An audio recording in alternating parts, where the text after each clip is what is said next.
Silent Hill 2 is the best psychological horror game again! Looking at the trailers, a lot of folks were skeptical, including myself. Just like all of you, I thought that this would be one shallow, heartless remake that wouldn't do the original justice. But I have to say that Bloober Team made us look like a bunch of damn fools as soon as the game came out. They didn't just make a remake, they made one of the, if not the best psychological horror games come back to life after 20 years. That's right, 20 years.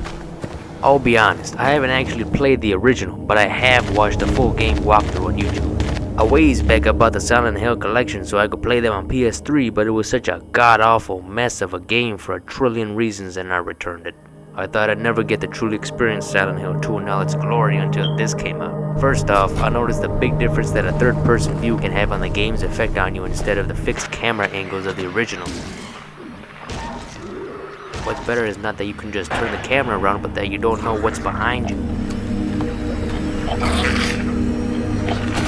This fog is surreal. It feels like a dream. The detail and everything is magnificent. You trek across this foggy land until you come across a stick and a dirty, vomiting, straight-dragging creature. You know what to do with the stick. The combat is fun and exciting, especially when you hear the noise of the radio so you know something's nearby but can't see it, and then they jump at you and you go, whoa!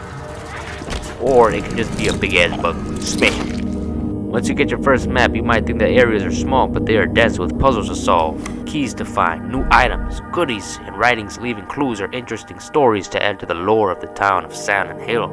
The sound design is really important when making a game like this, and they excelled, along with the soundtrack.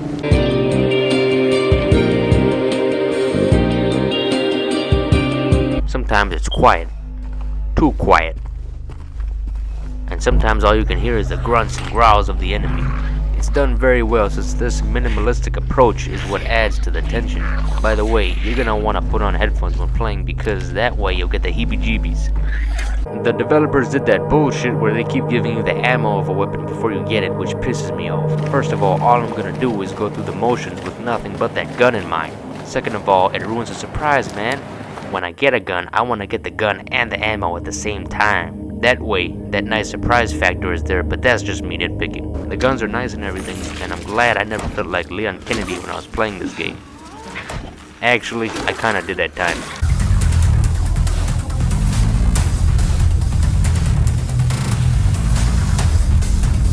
Anyway, let's talk about Pyramid Head. The sound of his Lothric Knight greatsword scraping the ground is enough to make you haul ass in the opposite direction. The way he moves is scary too, look at this. But the problem is, I really wish there was more of him in the game. He only came up for like 4 or 5 brief moments, to be honest, and this game doesn't have any other really cool enemies.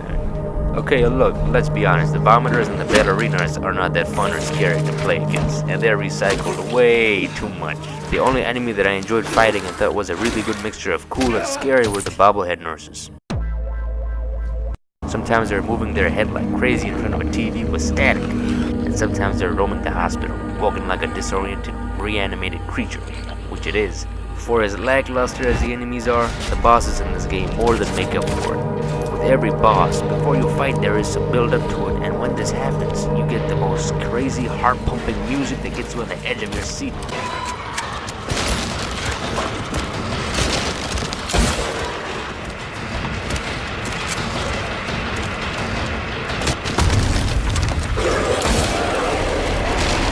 Boss fights with Eddie and Abstract Daddy have got to be some of the best boss fights I've ever had the pleasure of experiencing firsthand. In the second half of this game, James Sunderland starts tripping balls with some progressively more and more crazy shit going on, and it's a thrill the whole ride through. Whether you have or have not played the original, definitely give this a go. It is a classic that has been perfectly remade on modern hardware. Don't miss out.